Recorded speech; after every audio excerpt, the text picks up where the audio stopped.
వృషభ రాశి వారికి ఈ వారం మిశ్రమ ఫలితాలు గోచరిస్తున్నాయి. చేపట్టిన ప్రతి పనిలోనూ ఆటంకాలు ఎదురవుతాయి. సంతానం పట్ల జాగ్రత్త వహించాలి. జీవిత భాగస్వామితో కూడా విభేదాలు వచ్చే అవకాశాలు గోచరిస్తున్నాయి.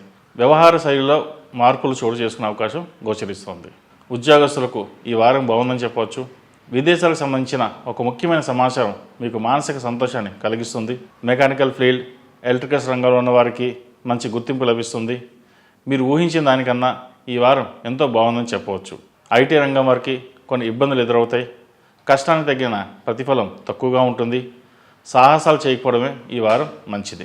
వ్యాపారస్తులకు వ్యాపారపరంగా ఉన్న ఆర్థిక ఇబ్బందులు ఏవైతే ఉన్నాయో అవి ఈ వారం ఒక కొలిక్కి వస్తాయి. ఈ రాశివారు ప్రతినిత్యం సుబ్రహ్మణ్య స్వామి అష్టకం పఠించడం, అలాగే సుబ్రహ్మణ్య స్వామి వారి కంకణం ధరించడం చెప్పదగిన సూచన.